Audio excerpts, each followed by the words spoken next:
Hi, everyone. It's Ken Harbaugh on the MeidasTouch Network. This is going to be a quick hit. I've got my favorite guest ever on the show today. You'll see why in a second.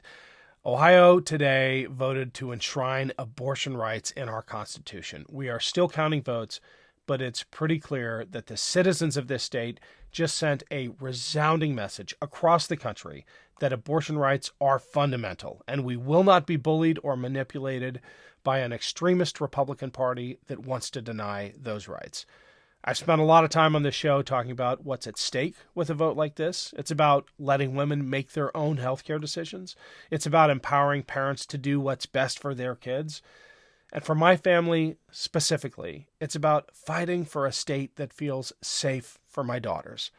I know so many parents like me whose kids are talking about moving away when they're old enough because they haven't felt safe or valued here. Today's vote pushes back against that. I suspect this massive win for freedom in Ohio will send shockwaves across the country. I've been rambling on long enough. I want you to hear from one young voter in particular. Here she is. It's Ken Harbaugh with Against All Enemies on the MeidasTouch Network. It is 9:46 p.m. on Tuesday, the day of a monumentally significant vote here in Ohio.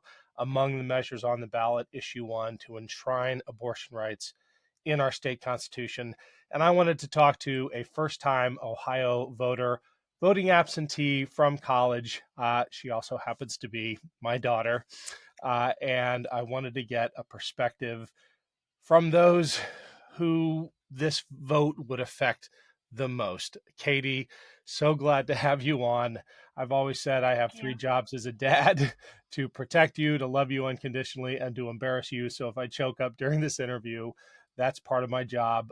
What does it feel like to see this state that has disappointed you so many times come through?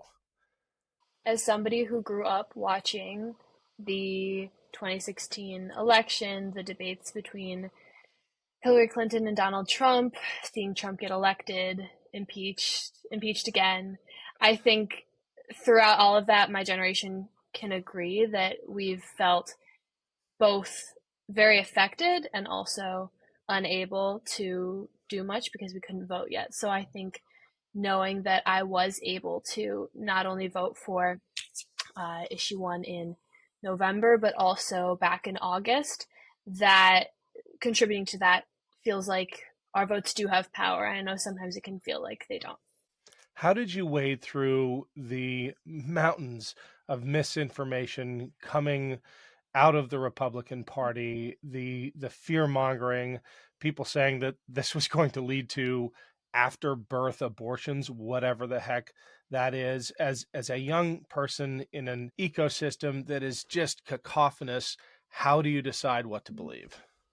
Personally, having an interest in medicine has helped me wade through a lot of, partial birth abortion isn't even a medical term. It was entirely made up by the Republican Party.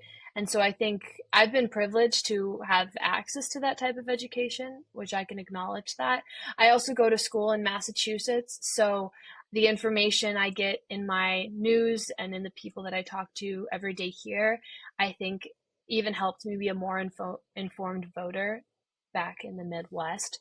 And so and if I do see information that makes me skeptical or leans strongly one way, I often make sure to double check that. And typically, when it comes to the information spread by the right, you can often find sources that counteract that information. Turnout appears to have been sky high among Gen Z. When you talk to your peers, they're from all over. I understand most of them aren't from Ohio, but Right. I'm guessing they're representative of the coming wave of youth activism and youth engagement in issues like this. What do they say? We've watched people vote for us for so long, especially in issues that won't really even affect the people voting for them. It'll affect us decades in the future. So we are trying to rewrite the narrative about what it means to be an active participant in government and civic engagement. I think that we're going to have the highest voter turnout because we're not going to forget to vote because we can't afford to. We're not going to sit back and hope that other people vote on our behalf because that hasn't worked. We've seen that when people don't show up, then things happen like Roe v. Wade being overturned. Thanks for listening, everyone. I've got a quick break here, but I need a favor first. Shows like this depend on your support. Please, if you can spare 5 seconds, click the link to the podcast version of the show below and leave us a 5-star review. It really does help. Thanks. There has been this dig at young voters, Gen Z voters in particular, that they're disengaged. They care about everything but politics and policy. I think the lie has been put to that criticism. Do you feel the power of Gen Z's voice at moments like this, and what do you expect going forward from this generation? At moments like this, I really do think that my generation contributed to having issue one pass. I think that if we hadn't turned out, we would still be living in a state where abortion is not protected. I mean, just last year, I couldn't vote. Other people were still turning 18. And in the span of a year, with a new generation of voters becoming eligible, we're already seeing monumental progress towards getting these rights reestablished.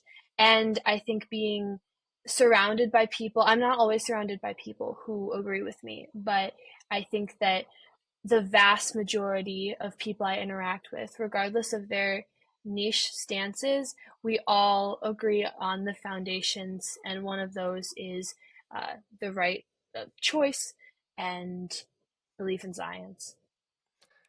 Does this give you hope for Ohio specifically? I Yeah. I think you probably have a lot of hope for 2024 and the country coming together. Mm-hmm. Ohio is, as I said earlier, has been disappointing of late. But how does this make you feel about our home? Well, somebody who decided deliberately to go to school in another state because I was worried of what it would mean to be in Ohio the next 4 years, I think that I and many other people are all breathing a sigh of relief that it is a place that we can be proud to call home and not a place we have to escape or be afraid of, but a place that we can fight for.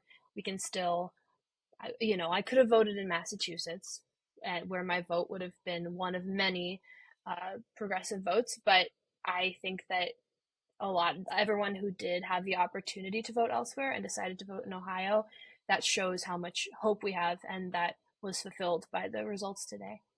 I think some people assume it's an exaggeration when we say, as you just did, that you have to escape Ohio to find what I would consider a fundamental right. But it bears reminding this audience that a 10-year-old rape victim literally had to flee the state to seek medical care.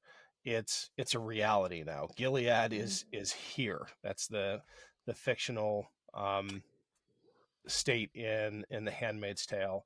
But I think Mm-hmm. we may be unwinding that. I agree, and I'm grateful and relieved and so happy to be a part of this. Well, Katie, I am tremendously proud of you and tremendously proud of this state. I wanted to check in with you tonight because we're riding high. I have to say though that one of the Achilles heels of Democrats, of the pro democracy movement in this state and elsewhere, is high fiving and forgetting when the threats to democracy, the threats to freedom, the threats to fundamental rights, one of which we enshrined in our Constitution today, that is persistent, and we can't take our eye off the ball. I don't know if there's a question there, but would love your reaction to just this observation that the the fight has to keep continuing. I mean, every time we gain an inch, it feels like they throw up another wall. I agree. I think that oftentimes when we are successful, it can feel like we've accomplished everything. Well, in reality, that was just one of the many steps forward. And so we know that the other side is not going to keep, they're not going to let their guard down. They are going to continue to fight against these rights that we want to establish. And so we need to continue to move in the forward direction and not, we can celebrate, but we at the same time have to keep moving forward. And I think both can exist. And that's the best way to be. Well said. Thank you so much, Katie. We are Thank dying to you. have you back at Thanksgiving. Your grandparents especially are Looking dying to forward see to it. you. Thanks, Alrighty. Katie. Bye bye. Thank you. Bye.